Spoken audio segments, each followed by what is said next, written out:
Di bawah cahaya lampu gantung yang redup, kilau kristal menggantung seperti bintang yang dibekukan. Restoran Langit Biru, tempat paling eksklusif di jantung Jakarta, malam itu terasa seperti dunia lain. Suara piano mengalun pelan, lembut, seolah takut mengganggu para tamu yang duduk dengan tenang di balik taplak putih, lilin-lilin kecil, dan aroma mahal yang menempel di udara. Di sini, setiap meja seperti kerajaan kecil, sunyi namun penuh kuasa. Orang-orang berbicara pelan, tertawa pun seperti dibatasi etika, seakan mereka semua sedang menjaga citra yang rapih. Di sudut paling jauh, di balik anggrek dan bayangan yang jatuh dari dekorasi, duduk seorang pria yang seharusnya tampak sempurna. Hendra Wijaya, 48 tahun. Pengusaha teknologi, miliarder, dan seorang duda. Jas rancangan desainer ternama melekat, pas di tubuhnya, jam tangan emas di pergelangan tangannya menangkap cahaya setiap kali ia bergerak sedikit. Tetapi kemewahan itu tidak bisa menutup sesuatu yang lebih kuat dari kain mahal manapun. Kekosongan, dingin, sunyi yang mengendap di dada. Di hadapannya ada rendang sapi yang harum, kaya bumbu, menggoda siapapun yang mencium aromanya. Namun, bagi Hendra, makanan itu seperti tak punya rasa. Sejak lama, kenikmatan telah kehilangan makna. Kursi kosong di seberangnya terasa lebih bersuara daripada seluruh ruangan. Seolah kursi itu menyimpan nama yang tak pernah ia ucapkan lagi dengan suara keras, menyimpan tawa yang dulu menempel di rumahnya, menyimpan kehidupan yang kini tinggal foto dan kenangan. Jari-jarinya mencengkeram kaki gelas es teh manis. Di dalamnya, pusaran coklat bergerak pelan, menari seperti bayangan. Hendra menatapnya lama, seperti orang yang sedang berusaha menemukan sesuatu di dasar gelas, padahal yang ia cari sebenarnya ada jauh di dalam dirinya sendiri. 10 tahun. 10 tahun sejak kecelakaan itu merenggut istrinya, Sari, dan putra kecil mereka, Rizky, yang saat itu baru berusia 3 tahun. 10 tahun sejak dunia runtuh dalam tumpukan logam bengkok dan kaca pecah. Dan sejak itu, Hendra hidup, tapi seperti orang yang hanya menjalankan hari. Ia membangun kerajaan, menghadiri rapat, menandatangani kontrak, membeli apapun yang bisa dibeli. Namun, tak ada yang bisa membeli kembali satu pelukan kecil, satu panggilan ayah, satu tawa yang memanggilnya pulang. Ia mengangkat gelas perlahan, seolah beratnya menyimpan seluruh masa lalu. Tapi, sebelum bibirnya sempat menyentuh minuman itu, sebuah suara memotong udara di sampingnya, lembut, gemetar, dan begitu tidak cocok berada di tempat semahal ini. "Bolehkah saya mengambil sisa makanan Anda, Pak?" Hendra membeku, seperti ada sesuatu yang menahan napasnya di tengah dada. Ia menoleh tajam dan melihat seorang gadis berdiri di samping meja. Usianya tak lebih dari 19 tahun. Rambut hitamnya diikat seadanya dalam sanggul berantakan. Beberapa helai jatuh menutupi sisi wajah yang tampak lelah. Jaketnya lusuh, jelas bukan untuk malam dingin awal musim hujan. Dan di pelukannya, seorang bayi, mungkin 7 atau 8 bulan, dibungkus selimut pudar, namun mata bayi itu terbuka lebar, bening, menatap piring Hendra dengan cara yang membuat siapapun sulit berpura-pura tidak melihat. Ruangan yang tadi tenang mendadak seperti berhenti bergerak. Percakapan mereda, garpu tergantung di udara, beberapa kepala menoleh, beberapa mata membesar, sebagian wajah menunjukkan jijik halus yang khas orang-orang yang tidak pernah takut lapar. Seorang pelayan melangkah cepat, jelas hendak mengusir. Namun, sebelum ia sampai, Hendra mengangkat tangan. Gerakannya kecil, tapi wibawanya membuat pelayan itu berhenti. Hendra memandangi gadis itu, bukan seperti orang kaya menilai orang miskin, melainkan seperti seseorang yang baru saja melihat retakan di dinding dunianya sendiri. Wajah gadis itu tidak memelas, tidak ada drama, tidak ada air mata yang dibuat-buat, tidak ada tuntutan. Hanya lelah dan tekad yang sunyi.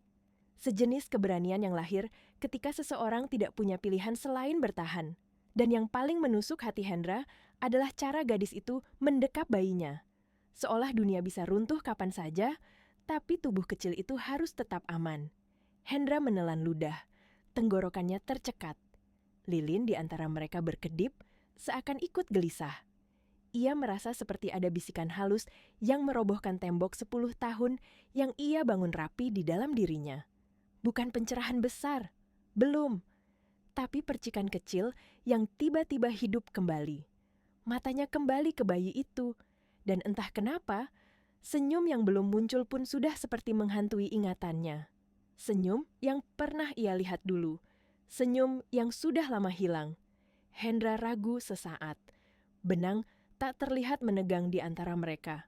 Lalu ia mendorong piringnya sedikit ke depan dan berkata pelan, nyaris seperti bicara pada dirinya sendiri. Ambillah. Dan pada detik itu, tanpa Hendra sadari, satu pertanyaan sederhana telah membuka pintu yang ia kunci rapat selama 1 dekade. Sebuah momen kecil di restoran mewah, yang diam-diam mulai mengubah takdir mereka berdua. Gadis itu tidak langsung meraih piring seperti orang yang kelaparan dan kehilangan kendali. Tidak, ia bergerak pelan, seolah takut satu gerakan ceroboh bisa merusak kehormatan terakhir yang masih ia pegang. Tangannya yang kurus merapikan tisu, membungkus sisa bubur ayam dan potongan daging yang belum tersentuh, melipat sudut-sudutnya dengan hati-hati seperti sedang menyimpan sesuatu yang jauh lebih berharga daripada sekadar makanan. Sejenak, Hendra melihat cara ia bekerja dan baru sadar, di mata gadis itu, ini bukan sisa. Ini adalah harapan untuk bertahan 1 malam lagi. Lalu, di bawah tatapan para tamu yang seperti menelan ludah karena tidak percaya, gadis itu berlutut dengan 1 kaki. Ia mendekap bayinya lebih dekat, menyesuaikan selimut tipis agar angin dari pintu restoran yang sesekali terbuka tidak menyusup ke tubuh mungil itu. Bayi itu, Arka bergerak pelan, seperti merasakan aroma hangat yang mendekat. Bibir kecilnya terbuka, lidahnya menjulur secara naluriah, seolah ia sudah terlalu sering menunggu sesuatu yang tak pernah datang tepat waktu. Gadis itu mengambil 1 sendok kecil, meniupnya, menunggu sebentar, lalu menyentuhkan bubur ke bibir Arka, dan pada detik bubur itu menyentuh lidahnya, bayi itu bergumam pelan. Suara yang sangat kecil, nyaris tak terdengar di tengah kemewahan ruangan, tapi bagi Hendra, suara itu seperti mengetuk sesuatu yang terkunci di dalam dadanya. Arka tersenyum, lebar dan polos, pipinya membulat, matanya menyipit bahagia. Itu bukan senyum yang dibuat-buat. Itu senyum yang lahir murni karena 1 sendok hangat, karena rasa kenyang yang sederhana. Dan Hendra seperti kehilangan pijakan. Senyum itu terasa terlalu familiar, terlalu menyakitkan, seolah waktu memutar balik 10 tahun dalam 1 tarikan napas. Ia teringat Rizky, putranya, dulu juga begitu. Senyum kecil yang muncul hanya karena hal-hal sederhana. Karena bubur hangat, karena tangan ibunya, karena rasa aman yang tak pernah mereka sadari begitu rapuh. Hendra menatap Arka seperti orang yang baru saja melihat hantu masa lalunya. Bukan hantu yang menakutkan, tetapi hantu yang memeluknya dan sekaligus menghancurkannya. Gadis itu tidak peduli pada mata-mata yang menilai, ia hanya fokus pada Arka. Sendok demi sendok, pelan, penuh kesabaran. Ia tidak menangis, tidak meminta belas kasihan, tidak memancing simpati. Ia hanya seorang ibu muda yang melakukan satu hal paling penting di dunia baginya malam itu, memberi makan putranya. Di sekeliling mereka, orang-orang kaya duduk dengan punggung tegak, tapi entah kenapa, justru gadis itu yang terlihat paling kuat. Ketika Arka mulai tenang dan matanya setengah terpejam, gadis itu membungkus kembali makanan dengan rapi, mengangkat tubuhnya perlahan, lalu menunduk kecil ke arah Hendra. Tanpa kata-kata berlebihan, tanpa drama, hanya sebuah rasa terima kasih yang disimpan dalam gerak yang sangat sederhana. Setelah itu ia berjalan keluar, melewati pintu kaca, menuju malam Jakarta yang dingin dan gelap, seolah ia hanya bayangan yang sebentar singgah di dunia mewah, lalu kembali ke kenyataan yang keras. Hendra masih duduk beberapa detik, kaku, seperti tubuhnya baru saja lupa cara bergerak. Lalu sesuatu yang tidak ia mengerti, mendorongnya berdiri. Ia meletakkan serbet, mengangguk singkat pada pelayan yang masih terpaku, dan melangkah mengikuti gadis itu keluar. Ia tidak tahu kenapa. Yang ia tahu hanya satu hal, Ia tidak bisa membiarkan bayangan itu menghilang begitu saja. Di luar, suara kota lebih kasar. Angin membawa bau asap kendaraan dan hujan yang belum jatuh. Gadis itu berjalan cepat namun hati-hati, mendekap Arka seperti perisai rapuh dari dunia. Ia menoleh beberapa kali, memastikan tidak ada yang mengikuti, seolah hidup telah mengajarinya bahwa setiap langkah bisa berbahaya. Hendra menjaga jarak, tidak ingin membuatnya panik. Ia hanya mengikuti, seperti orang yang takut kehilangan sesuatu yang baru saja ia temukan. Mereka melewati gang-gang sempit, lalu sampai di tempat parkir yang runtuh di antara bangunan bata tua. Lampu jalan berkedip-kedip, memantulkan cahaya kuning yang lelah pada mobil-mobil terbengkalai yang berdiri seperti hantu. Di sudut paling gelap, gadis itu berhenti. Di sana, sangat sederhana, sangat menyedihkan, ia menata selimut tipis menjadi kasur. Ia duduk, memeluk Arka, dan membisikkan sesuatu yang hanya bisa didengar bayi itu. Kemudian, ia mulai menyanyi pelan. Nina Bobo, Nina Bobo. Suara itu tipis, hampir tenggelam oleh kota, tapi ada kelembutan yang menembus dada. Hendra berdiri di kejauhan, terpesona, seperti seseorang yang tidak pantas mengintip momen suci. Arka menggenggam kerah jaket ibunya dengan tangan kecil. Lalu, perlahan matanya terpejam, dibuai melodi yang lebih kuat daripada semua kemewahan yang baru saja mereka tinggalkan. Hendra akhirnya melangkah maju. Ia tidak bisa terus bersembunyi di balik bayangan. Gadis itu langsung menegang, memeluk Arka lebih erat. Matanya tajam, waspada, tubuhnya siap berdiri kapan saja. Apa Anda baik-baik saja? Suara Hendra rendah, hati-hati, tidak mengancam. Anda mengikuti saya? Ya, jawabnya singkat. Ia tidak lari, tidak menangis. Hanya menatap, seperti menunggu alasan. Hendra menghela napas, mencoba memilih kata-kata yang tidak akan melukai martabatnya. Saya hanya ingin memastikan kalian aman. Namamu siapa? Gadis itu ragu, lalu berkata pelan, namaku Putri. Dan dengan satu kalimat berikutnya, ia menyebutkan nama bayi itu, seperti seseorang yang sedang menyebut seluruh dunianya. Namanya Arka, umurnya 8 bulan. Hendra mengangguk. Ia menatap Arka yang tertidur, lalu kembali ke Putri. Kamu tinggal di sini? Putri tidak menjawab dengan keluhan. Ia menjawab dengan kenyataan. Ia bercerita bahwa dulu ia sempat kuliah keperawatan, lalu hamil. Ayah Arka menghilang begitu saja. Orang tuanya membuangnya. Sejak itu, ia sendiri. Tidak ada rumah untuk pulang. Tidak ada tangan yang menunggu. Hanya malam-malam panjang dan satu bayi yang harus tetap hidup. Hendra melihat sekeliling.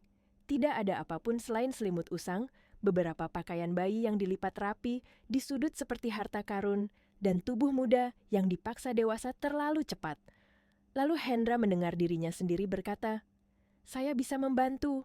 Hotel, makanan, apa saja. Namun Putri mengangkat kepala, bukan dengan wajah minta-minta, melainkan dengan keberanian yang keras dan sunyi. Saya bisa bekerja, katanya cepat, seolah menolak menjadi beban. Apa saja? Saya tidak mau dikasihani. Kata-kata itu menghantam Hendra lebih keras daripada permintaan apapun. Karena itu bukan permintaan, itu pertahanan terakhir. Malam itu, Hendra tidak memaksa. Ia hanya berdiri beberapa saat, mendengar Putri kembali menyanyi, lalu pergi dengan langkah berat, membawa pulang sesuatu yang tidak pernah ia bawa selama bertahun-tahun, rasa peduli yang hidup lagi. Dan sejak malam itu, tanpa Putri tahu, Hendra mulai kembali. Bukan kembali ke restoran, bukan kembali ke uang, tetapi kembali ke sisi dirinya yang dulu manusia.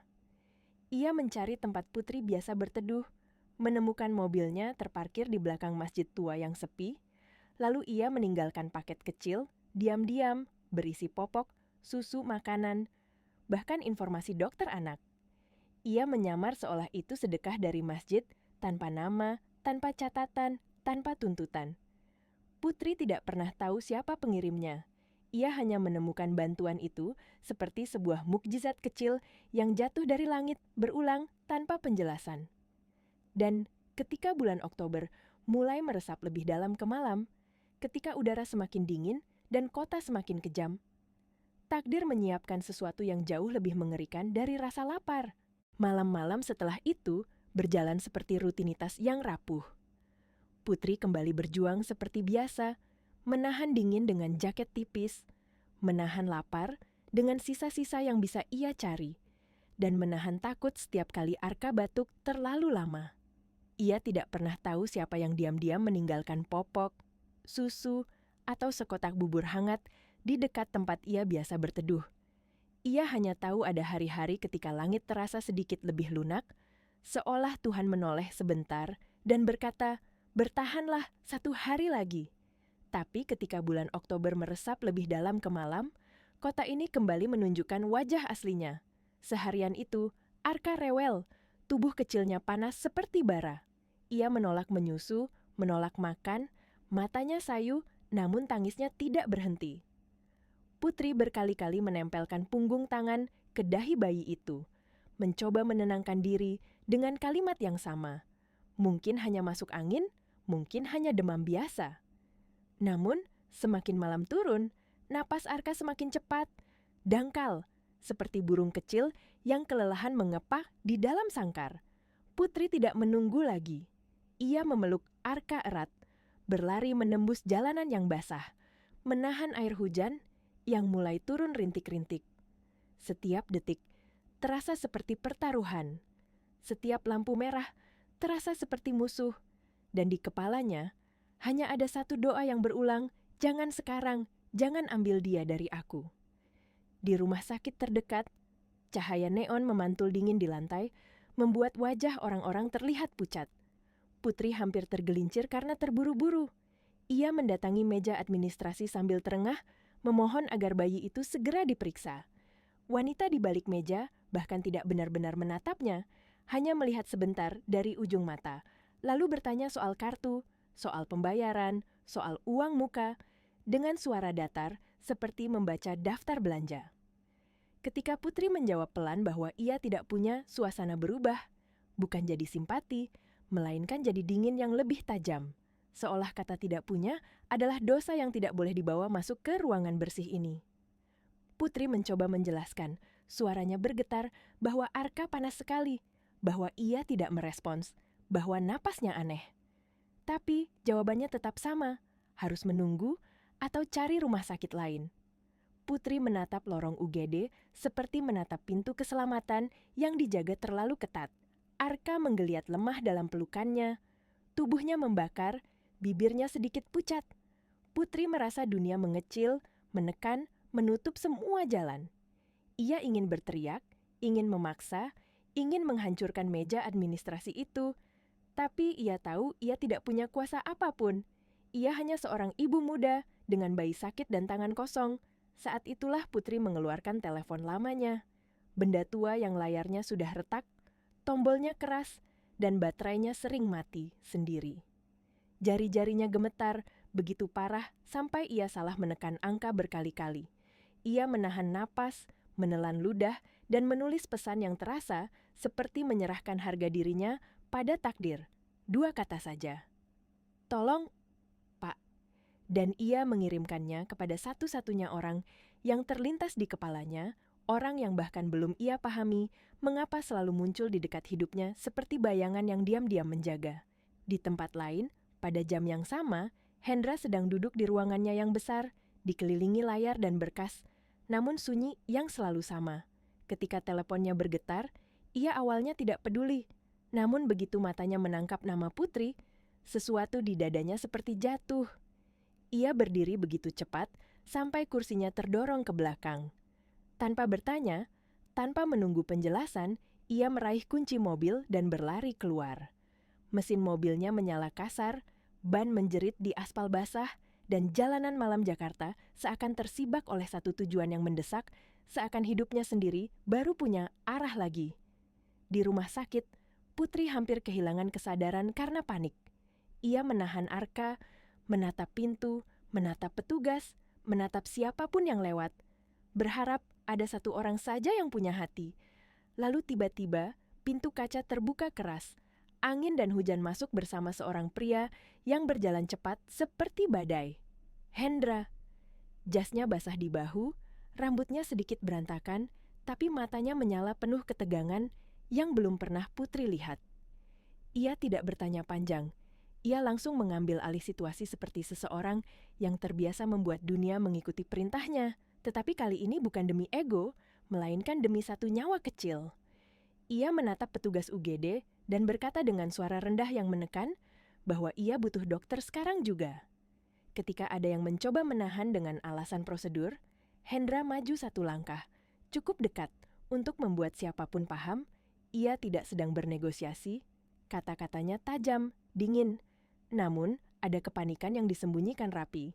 Ia bahkan mengucapkan ancaman yang membuat ruangan mendadak hening, bahwa jika mereka menolak, ia akan membeli rumah sakit ini dan memecat semua orang yang membiarkan bayi menunggu.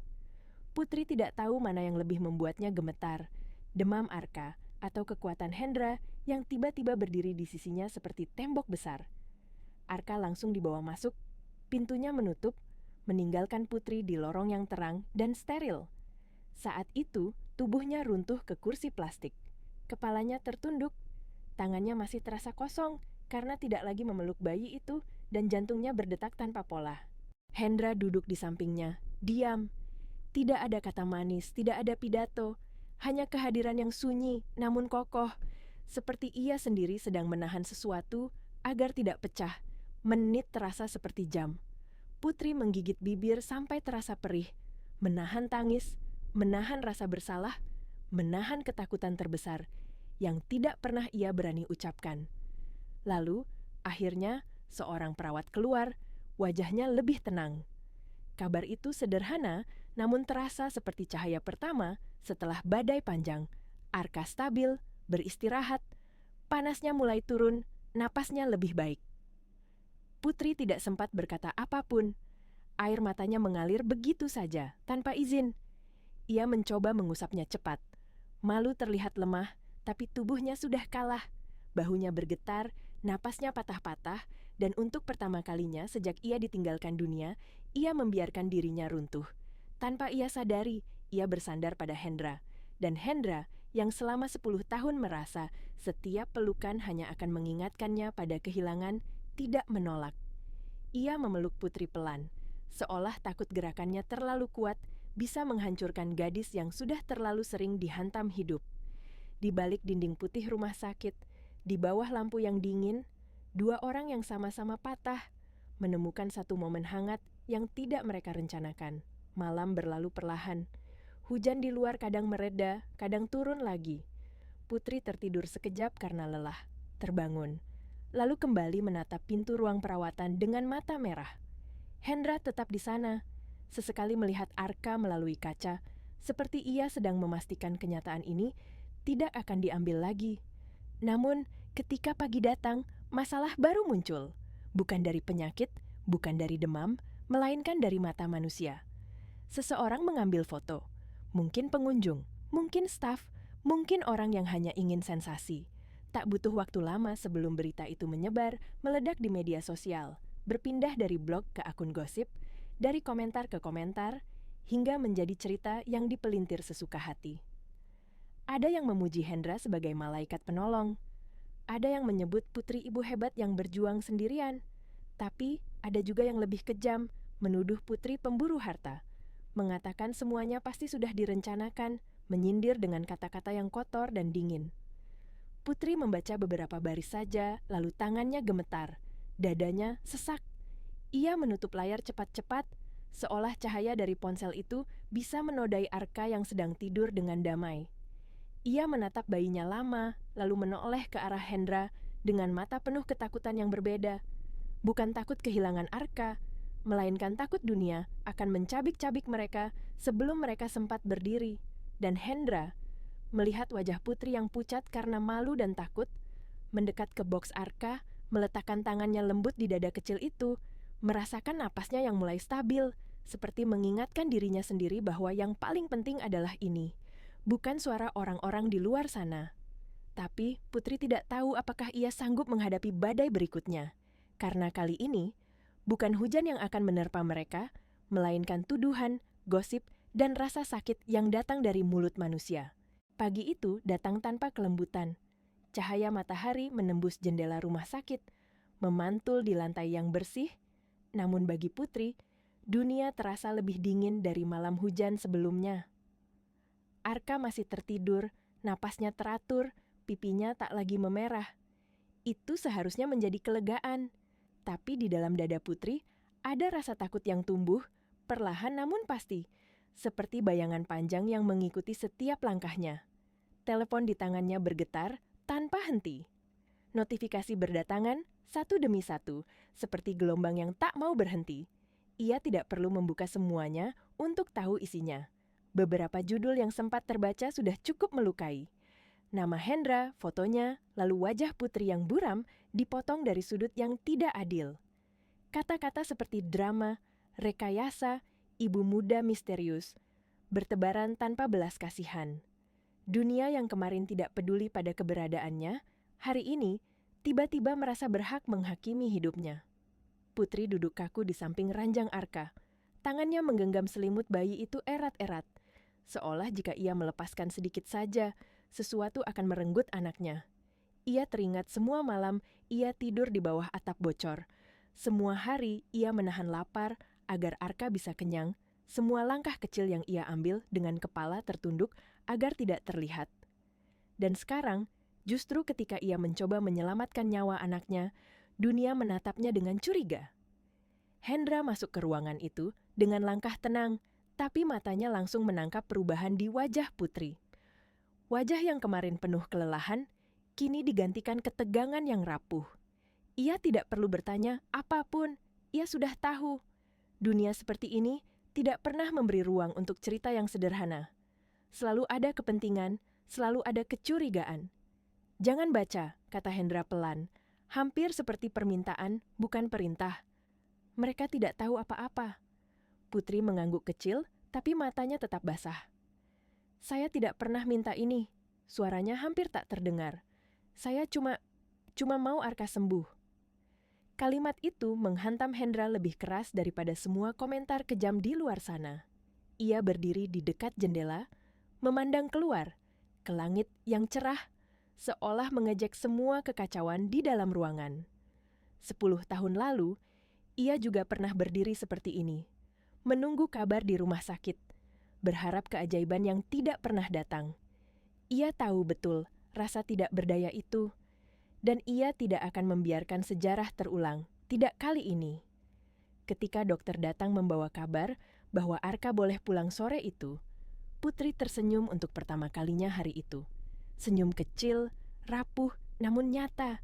Tapi senyum itu segera meredup saat dokter melanjutkan dengan nada profesional, bahwa Arka perlu tempat tinggal yang bersih, stabil, dan hangat untuk pemulihan. Tidak ada kata menghakimi, tapi maknanya jelas. Hidup di jalanan bukan pilihan. Putri menunduk. Kata-kata itu seperti palu yang memukul sesuatu yang sudah retak. Ia tahu, ia selalu tahu, tapi mengetahui tidak sama dengan mampu. Hendra menatap Putri lama. Ia menimbang sesuatu di dalam dirinya, sesuatu yang lebih besar dari sekadar keputusan rasional. Ia tahu, jika ia melangkah lebih jauh, hidupnya tidak akan kembali sederhana. Akan ada sorotan, akan ada risiko, akan ada luka lama yang terbuka kembali. Tapi, ketika ia melihat Arka menggenggam jarinya dengan tangan kecil itu, seolah tak sengaja, seolah tak sadar siapa pria di sampingnya, hatinya sudah memilih. "Kamu dan Arka bisa tinggal di rumah saya," katanya akhirnya.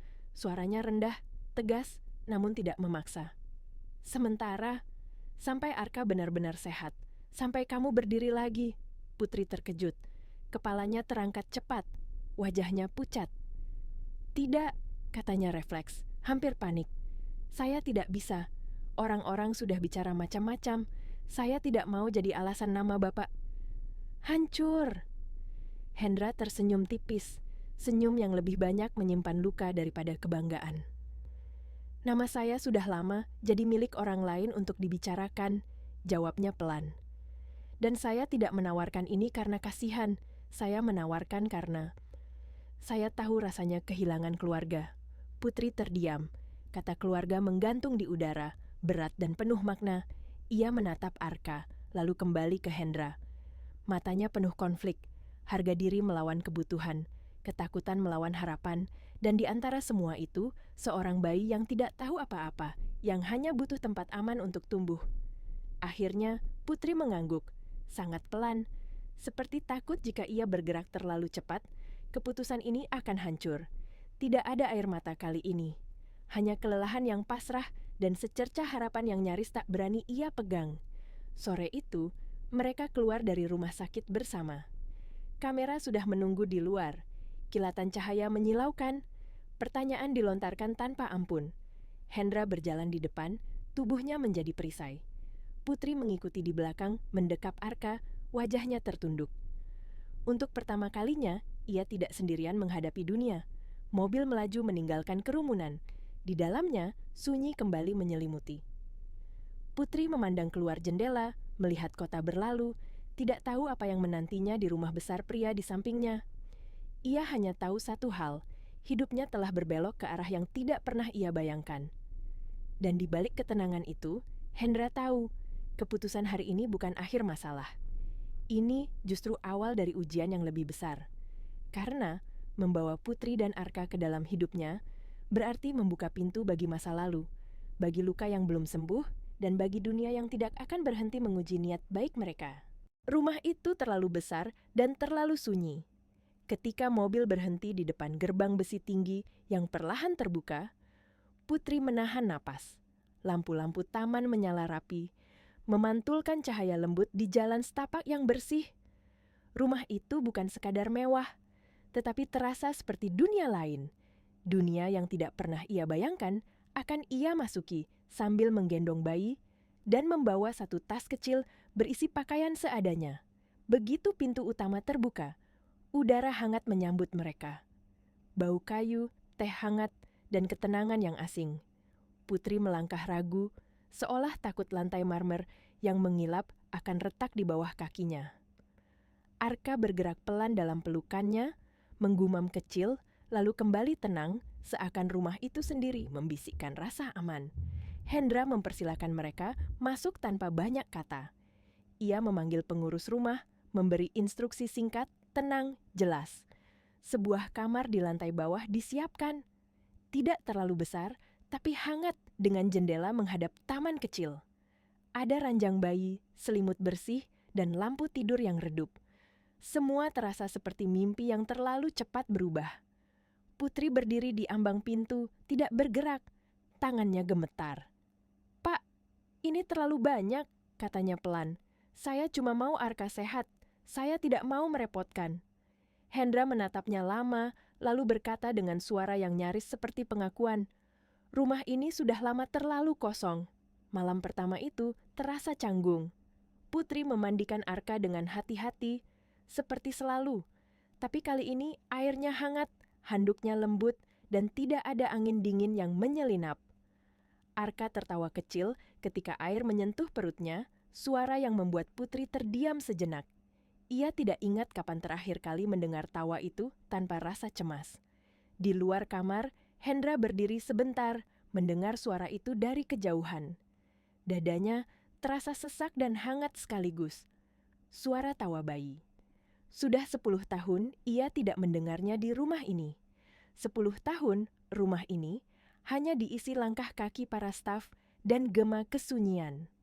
Hari-hari berikutnya berjalan perlahan, seperti dunia sedang menyesuaikan diri dengan keberadaan mereka. Putri bangun pagi, membersihkan kamar dengan naluri yang tidak bisa ia matikan, membantu di dapur meski pengurus rumah berkali-kali mengatakan tidak perlu. Ia tidak ingin merasa menjadi tamu yang hanya menerima. Ia ingin berguna. Ia ingin pantas. Arka semakin sehat.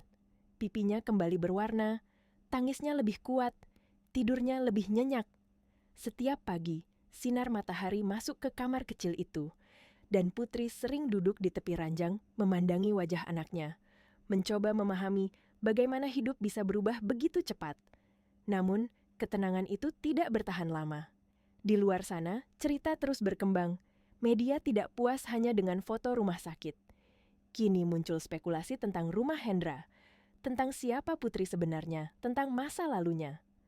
Beberapa komentar semakin kasar, menuduh, menyindir, bahkan mengancam. Ada yang menulis bahwa Putri hanya numpang hidup. Ada yang menuduhnya memanfaatkan kesedihan seorang duda kaya. Putri membaca semuanya sendirian, di malam hari, ketika Arka tertidur. Kata-kata itu seperti jarum kecil yang menusuk perlahan. Ia mulai menjaga jarak. Ia berbicara seperlunya. Ia lebih sering mengurung diri di kamar. Ia tidak ingin kehadirannya merusak apapun. Hendra merasakannya. Ia melihat perubahan itu dalam cara Putri menunduk, dalam cara ia selalu berkata maaf bahkan untuk hal-hal kecil. Suatu malam, ia mengetuk pintu kamar Putri. Tidak keras, hanya cukup untuk didengar. "Kamu tidak salah," katanya ketika Putri membuka pintu. "Dunia hanya suka cerita yang kejam." Putri menggeleng pelan. "Saya tidak ingin hidup Pak Hendra hancur karena saya," katanya lirih. "Kalau perlu, saya bisa pergi. Asal Arka aman." Kalimat itu membuat Hendra terdiam lama. Pergi, kata yang terlalu sering ia dengar dalam hidupnya. Istrinya pergi, anaknya pergi. Dan sekarang, Putri juga siap pergi demi melindungi orang lain. "Kamu tidak perlu pergi," katanya akhirnya. Tegas, "Aku yang akan hadapi mereka." Namun di dalam dirinya, Hendra tahu masalah ini tidak akan selesai hanya dengan keberanian. Akan ada orang-orang yang tidak terima. Akan ada masa lalu Putri yang dibongkar. Dan akan ada satu rahasia yang belum ia ceritakan pada Putri. Rahasia tentang mengapa ia begitu mudah tergerak. Mengapa Arka terasa begitu dekat di hatinya. Karena setiap kali Hendra menggendong Arka, ada perasaan aneh yang sulit dijelaskan. Cara bayi itu menatapnya, cara jarinya menggenggam, cara senyumnya muncul, terlalu familiar, terlalu dalam, seperti luka lama yang perlahan membuka dirinya sendiri. Dan malam itu, ketika rumah kembali sunyi, Hendra berdiri di depan foto lama di ruang kerjanya. Foto Sari dan Rizky. Ia menyentuh bingkai itu dengan jari gemetar. "Kalau kalian masih di sini," bisiknya pelan, "apa yang harus aku lakukan sekarang?" Jawabannya tidak datang, tapi takdir sudah bergerak. Karena besok pagi, seseorang dari masa lalu, Putri akan datang ke gerbang rumah itu. Seseorang yang membawa masalah, kebencian, dan kebenaran yang bisa menghancurkan segalanya. Pagi itu dimulai dengan ketukan yang tidak seharusnya ada. Bukan ketukan sopan seorang tamu. Bukan pula langkah ringan pengantar barang. Ketukan itu keras, tidak sabar, seperti seseorang yang datang membawa amarah yang sudah lama disimpan. Putri yang sedang menyiapkan susu untuk Arka tersentak. Tangannya gemetar, botol susu hampir terlepas. Jantungnya berdetak terlalu cepat, seolah tubuhnya mengenali bahaya sebelum pikirannya sempat menyusul. Pengurus rumah datang tergesa, wajahnya tegang. "Pak, ada seorang pria di depan. Katanya ingin bertemu Putri." Putri memucat. Dadanya terasa seperti diremas. Ia tahu suara itu bahkan sebelum mendengarnya. Ia tahu cara dunia kembali menariknya ke masa lalu, tepat ketika ia mulai bernapas sedikit lebih lega. Hendra sudah berdiri. Tatapannya berubah tajam, seperti seseorang yang bersiap melindungi wilayahnya. "Siapa dia?" Putri menunduk, suaranya hampir hilang. "Ayah Arka." Kalimat itu jatuh berat di ruangan yang terlalu tenang. Hendra tidak berkata apapun. Ia hanya berjalan menuju pintu, langkahnya tenang namun penuh tekanan. Dari balik kaca, ia melihat seorang pria berdiri dengan sikap menantang. Rambutnya acak, pakaiannya kusut, matanya merah, bukan karena lelah, melainkan karena kebencian. Pria itu tersenyum sinis begitu melihat Hendra. "Jadi ini rumah barunya," katanya keras. Cukup keras untuk didengar semua orang. "Cepat juga hidupnya naik." Hendra membuka pintu, tubuhnya menjadi penghalang alami. "Apa urusanmu?" Pria itu tertawa pendek. "Urusanku? Itu anakku di dalam, dan perempuan itu, dia milikku." Putri yang berdiri di balik Hendra menggigil. Kata milikku membuat perutnya mual. Ia teringat malam-malam ketika pria itu datang dan pergi sesuka hati. Janji-janji kosong, tangan kasar, lalu kepergian tanpa pamit saat ia bilang hamil. Ia tidak pernah meminta apapun darinya, tidak uang, tidak perlindungan, tidak cinta. Dan sekarang, ketika ia sudah jatuh sedalam ini, Pria itu muncul kembali, membawa ego dan rasa iri. "Pergi," suara Hendra rendah, mengandung peringatan. "Kamu tidak berhak bicara seperti itu." "Tidak berhak." Pria itu melangkah maju, matanya menantang. "Aku ayah kandungnya, hukum ada di pihakku." Putri merasa lututnya lemas. Kata hukum terdengar seperti ancaman besar bagi seseorang yang hidup tanpa alamat tetap, tanpa dokumen rapi, tanpa kekuatan. Ia memeluk Arka lebih erat. Bayi itu bergerak pelan, seolah merasakan ketegangan ibunya.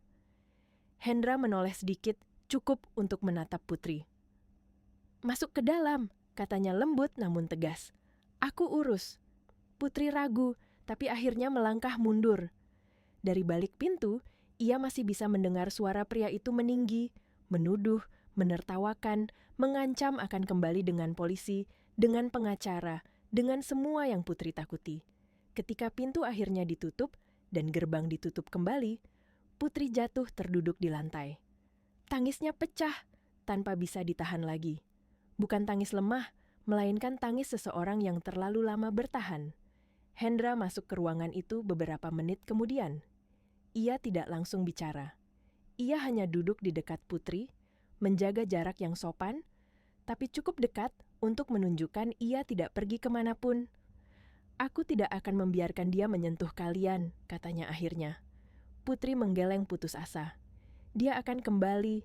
Dia selalu kembali kalau mencium uang, kalau mencium kesempatan. Ia menatap Hendra dengan mata penuh rasa bersalah. "Saya tidak mau masalah saya menghancurkan hidup Bapak." Hendra menghela napas panjang. "Hidupku sudah lama hancur," katanya pelan. "Kalian tidak menghancurkannya. Kalian mengisinya." Putri terdiam. Kata-kata itu terlalu berat untuk dijawab. Hari-hari berikutnya dipenuhi ketegangan yang tak terlihat. Putri selalu menoleh ke arah gerbang setiap kali ada suara. Arka menjadi lebih rewel, seolah ikut menyerap kegelisahan ibunya. Hendra memperketat keamanan, menghubungi pengacara, menyelidiki latar belakang pria itu. Dan dari setiap laporan yang masuk, satu hal menjadi semakin jelas. Pria itu tidak peduli pada Arka. Ia hanya peduli pada uang dan perhatian, namun ancaman terbesar datang bukan dari pria itu, melainkan dari sebuah amplop coklat yang tiba tanpa pengirim. Di dalamnya ada salinan dokumen lama, akta kelahiran, nama ayah tertulis jelas, dan satu surat singkat yang dingin menyatakan niat untuk mengajukan hak asuh. Putri membaca surat itu dengan tangan gemetar. Dunia kembali berputar.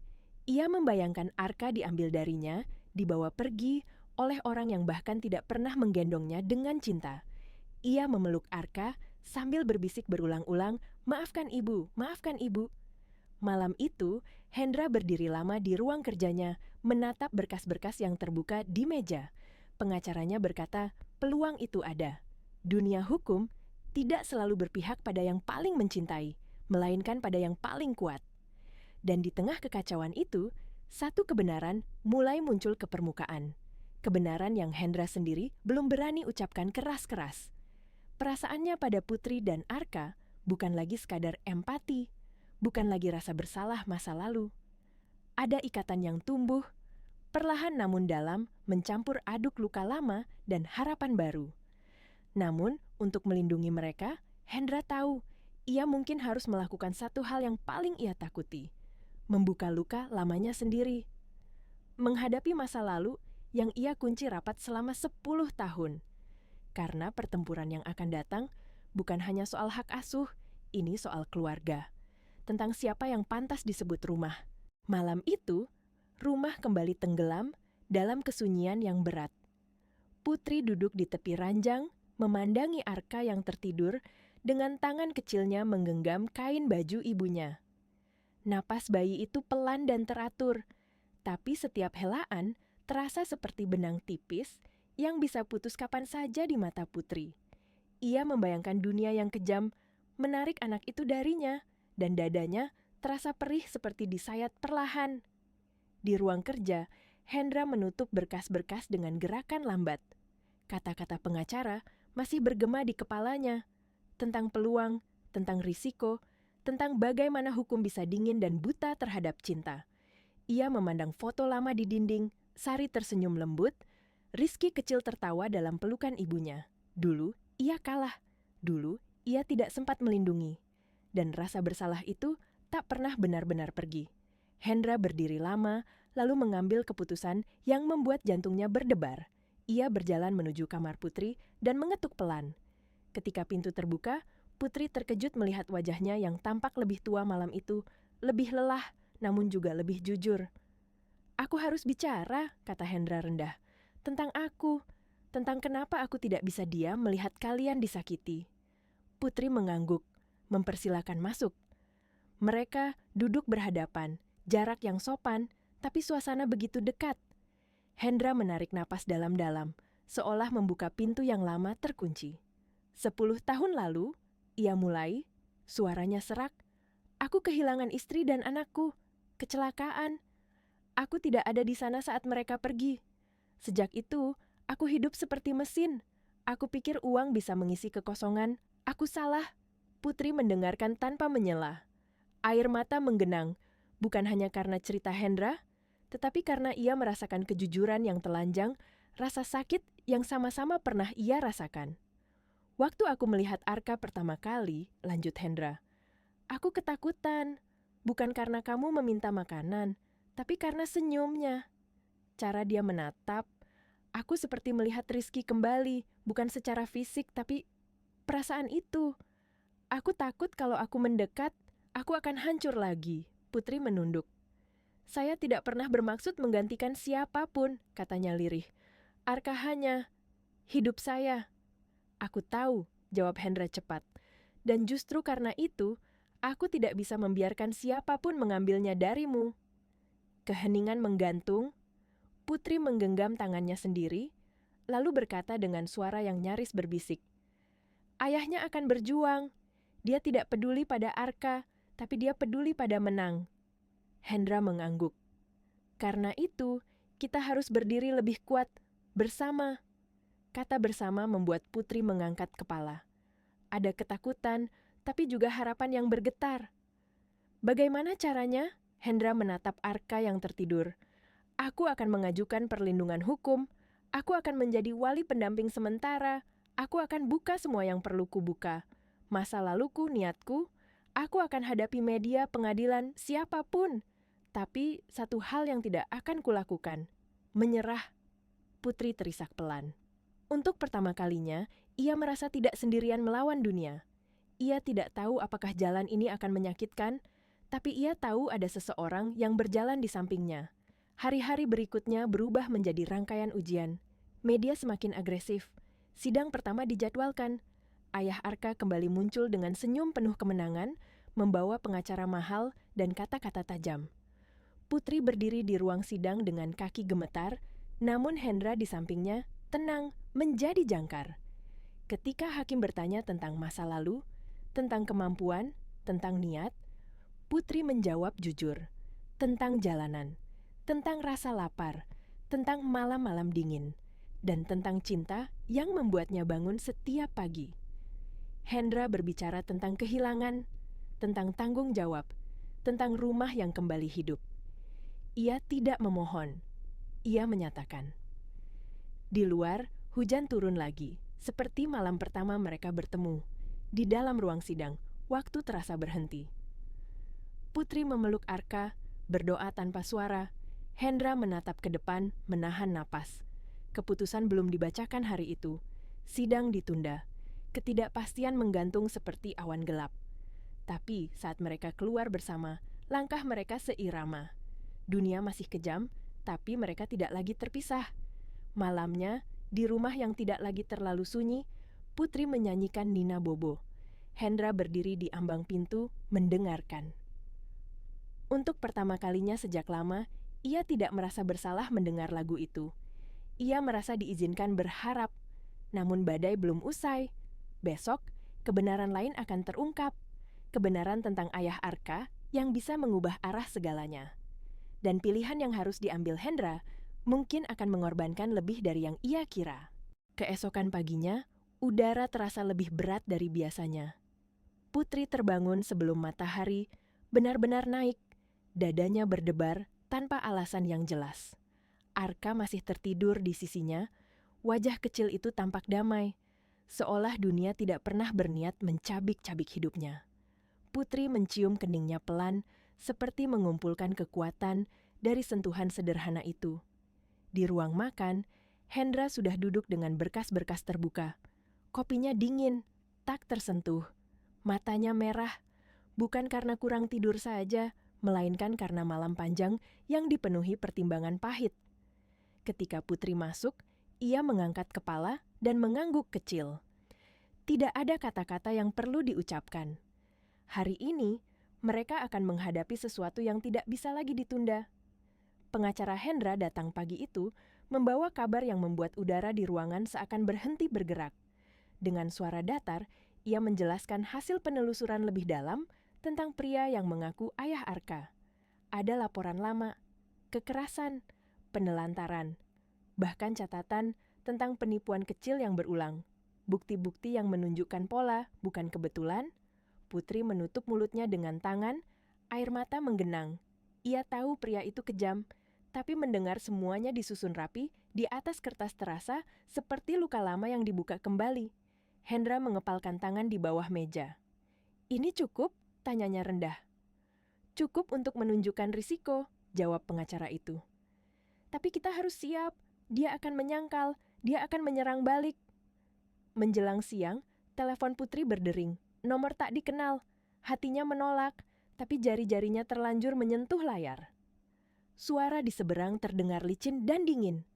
Pria itu tertawa singkat, seolah menikmati ketakutan yang ia ciptakan. Ia berbicara tentang kesepakatan, tentang uang, tentang bagaimana semua ini bisa diselesaikan jika Putri tahu diri. Setiap kata menusuk, bukan karena ancaman, melainkan karena betapa mudahnya ia menukar anaknya dengan angka. Putri menutup panggilan tanpa menjawab. Tangannya gemetar. Ia menatap Arka, lalu menatap Hendra. Tidak ada yang perlu dijelaskan. Hendra berdiri, mendekat, dan berkata dengan suara yang tidak memberi ruang pada keraguan, "Dia tidak akan menyentuh kalian." Hari itu, Hendra mengambil langkah yang paling ia takuti dan paling ia yakini benar. Ia mengizinkan pengacaranya membuka semua bukti ke publik dan pengadilan. Ia berdiri di hadapan media, wajahnya tenang namun matanya tajam. Ia berbicara singkat, tidak defensif, tidak dramatis. Ia bicara tentang keselamatan seorang anak, tentang tanggung jawab orang dewasa, tentang bagaimana kekuatan seharusnya melindungi, bukan menindas. Ia tidak menyebut nama Putri berulang-ulang, ia menyebut Arka. Itu saja. Reaksi datang seperti badai. Ada yang berbalik mendukung, ada yang tetap mencibir. Namun satu hal berubah, narasi mulai retak. Orang-orang mulai bertanya pada pria itu, bukan pada Putri. Rekam jejaknya muncul, cerita-cerita lama terangkat, senyumnya di depan kamera berubah kaku, sidang lanjutan berlangsung dengan suasana yang lebih tegang. Bukti dipresentasikan, Putri bersaksi lagi, kali ini dengan suara yang lebih mantap. Ia tidak lagi meminta dunia untuk mengerti, ia hanya menyatakan kebenaran. Hendra duduk di sampingnya, hadir, tidak mendominasi, tidak menyelamatkan dengan bayangan, hanya memastikan ia tidak jatuh sendirian.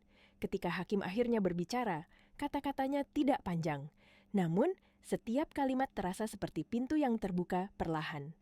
Hak asuh sementara ditetapkan pada Putri, dengan perlindungan tambahan. Permohonan pria itu ditolak untuk sementara, dengan catatan penyelidikan lebih lanjut. Ruangan tidak meledak oleh sorak, tidak ada kemenangan besar, hanya napas panjang yang akhirnya bisa dilepaskan. Putri memeluk Arka erat. Tangisnya jatuh, bukan karena takut, melainkan karena lega yang terlalu lama tertahan. Hendra menutup mata sejenak. Untuk pertama kalinya sejak 10 tahun lalu, ia merasa tidak kalah di rumah sakit, di ruang sidang, di hadapan takdir. Malam itu, mereka kembali ke rumah yang kini terasa berbeda. Tidak lagi terlalu besar, tidak lagi terlalu sunyi. Putri menyiapkan makan malam sederhana. Hendra membantu tanpa canggung. Arka tertawa ketika sendok menyentuh bibirnya. Tawa itu memenuhi ruang, menambal retakan yang lama menganga. Namun di tengah kehangatan itu, Hendra tahu keputusan besar masih menunggu. Tentang masa depan. Tentang bagaimana mereka akan berjalan setelah badai mereda, dan tentang satu pertanyaan yang belum berani ia ucapkan. Bukan pada dunia, bukan pada Putri, bahkan belum pada dirinya sendiri. Apakah rumah ini akan menjadi rumah selamanya? Hari-hari setelah keputusan pengadilan berjalan seperti napas yang baru belajar tenang. Putri masih terbangun beberapa kali di malam hari, memastikan Arka bernapas dengan baik, memastikan tidak ada mimpi buruk yang menyelinap. Kebiasaan lama tidak hilang begitu saja. Luka tidak sembuh hanya karena satu putusan hakim, tapi ada sesuatu yang berbeda. Ada pagi-pagi yang tidak lagi dibuka dengan rasa takut, ada sore-sore yang tidak lagi dihitung dengan sisa tenaga.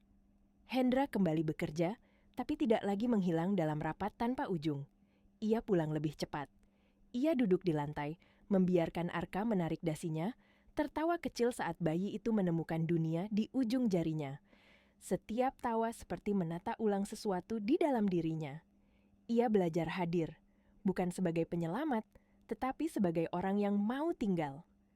Putri memperhatikan semua itu dengan hati yang campur aduk. Ada rasa syukur yang dalam, ada rasa aman yang baru, tapi juga ada ketakutan yang tidak berani ia akui. Ia tahu dunia belum sepenuhnya berhenti mengawasi. Ia tahu kebaikan bisa disalahartikan, kedekatan bisa dipelintir. Maka ia menjaga jarak yang sopan, memilih kata-kata dengan hati-hati, menyimpan perasaan di tempat yang aman. Suatu sore, ketika hujan turun pelan dan taman kecil berkilau oleh air, Putri duduk di teras sambil mengayun Arka. Hendra keluar membawa 2 cangkir teh. Mereka duduk bersebelahan, tidak terlalu dekat, tidak terlalu jauh. Hujan mengisi jeda yang tidak perlu diisi kata. "Aku ingin kamu tahu," Hendra memulai, suaranya tenang. "Kamu tidak berutang apapun padaku. Tidak sekarang, tidak nanti." Putri mengangguk menatap hujan. "Saya tahu," jawabnya pelan. "Dan justru itu yang membuat saya takut." Hendra menoleh. "Takut apa?" "Takut kalau suatu hari semua ini diambil lagi," kata Putri jujur. "Takut kalau saya terlalu percaya, lalu jatuh lebih dalam." Hendra tidak langsung menjawab. Ia memandang Arka yang tertidur di ayunan, dada kecilnya naik turun teratur. "Aku juga takut," katanya akhirnya. "Setiap hari. Tapi aku belajar satu hal. Takut tidak selalu berarti kita harus mundur." Malam itu, Putri menulis di ponselnya pesan yang tak pernah ia kirim. Tentang terima kasih, tentang kehangatan, tentang perasaan yang tumbuh diam-diam. Ia menghapusnya, menyimpannya di dalam hati. Hari berikutnya, kabar datang lagi. Bukan ancaman, bukan gugatan. Pria itu menghilang. Pengacaranya menarik diri. Dunia beralih ke cerita lain. Perlahan, sorotan mereda. Rumah itu bernapas lebih lega. Beberapa minggu kemudian, Hendra membawa Putri dan Arka ke makam, tanpa banyak penjelasan. Putri berdiri sedikit di belakang, menghormati jarak. Hendra berlutut di depan 2 nisan, meletakkan bunga. Ia berbicara pelan, kata-kata yang tidak perlu didengar siapapun. Putri menunduk, memeluk Arka, merasakan angin yang lembut, seolah membawa pesan yang tidak terlihat. Di perjalanan pulang, Hendra berkata, "Terima kasih sudah ikut." Putri hanya tersenyum kecil. Ada pengertian yang tidak perlu dijelaskan. Malam itu, di rumah yang kini terasa hidup, Putri menyanyikan Nina Bobo lagi. Hendra mendengarkan dari ambang pintu seperti dulu. Tapi kali ini, ia melangkah masuk. Ia duduk di lantai, bersandar di sisi ranjang. Tidak ada air mata, hanya kehadiran.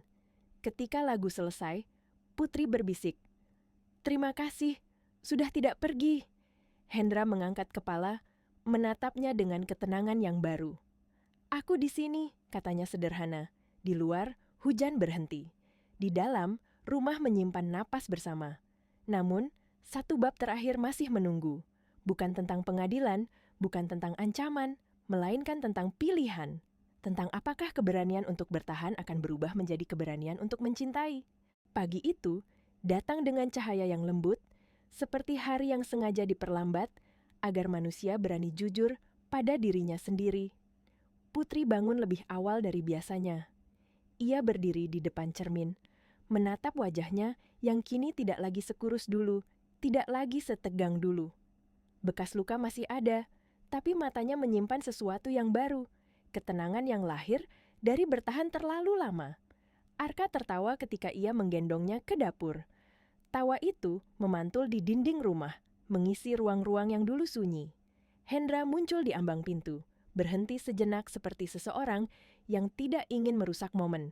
Ia tersenyum kecil, lalu membantu menyiapkan sarapan. Tidak ada pembagian peran, tidak ada jarak yang dibuat-buat, hanya kebiasaan baru yang tumbuh pelan. Setelah sarapan, Hendra mengajak Putri duduk di ruang tamu. Suaranya tenang, tapi ada ketegangan yang jujur. "Aku ingin bicara tentang masa depan," katanya. "Bukan yang besar, yang sederhana." Putri menahan napas. Ia mengangguk. "Aku ingin rumah ini tetap hidup," lanjut Hendra. "Aku ingin Arka tumbuh dengan rasa aman, dan aku ingin kamu punya pilihan, bukan kewajiban." Putri menatap lantai sejenak, lalu mengangkat kepala. "Saya tidak pernah punya banyak pilihan," katanya lirih. "Tapi sekarang, saya ingin memilih untuk tinggal. Bukan karena takut, karena saya mau." Kata-kata itu tidak meledak menjadi pelukan, tidak berubah menjadi janji besar. Ia hanya duduk di sana, tenang, seperti orang yang akhirnya meletakkan beban berat.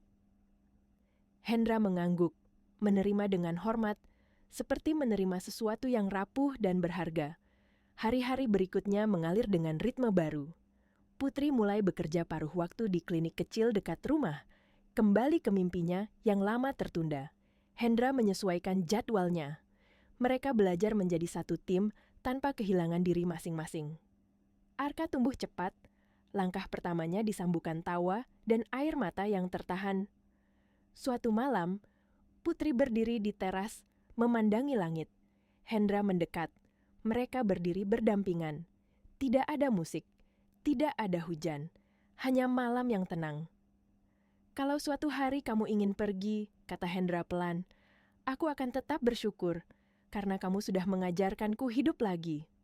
Putri menoleh, matanya basah tapi mantap.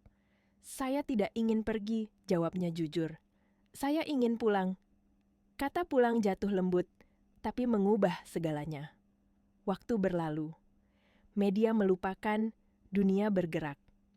Di rumah itu, kehidupan tumbuh dengan cara yang tidak perlu disorot. Foto-foto baru menggantikan yang lama, bukan untuk menghapus, melainkan untuk berdampingan. Sari dan Rizky tetap ada dalam kenangan, terhormat, tidak tergantikan. Dan Arka tumbuh dengan 2 orang dewasa yang memilih hadir. Suatu sore, Putri menyanyikan Nina Bobo. Hendra duduk di lantai mendengarkan. Arka terlelap, jarinya menggenggam tangan mereka berdua. Rumah itu tidak lagi terasa besar, tidak lagi terasa sunyi, ia terasa cukup. Dan di tengah semua yang telah terjadi, mereka belajar satu hal sederhana, bahwa keluarga tidak selalu lahir dari darah. Kadang, ia lahir dari keberanian untuk bertahan, untuk melindungi, dan untuk memilih satu sama lain hari demi hari.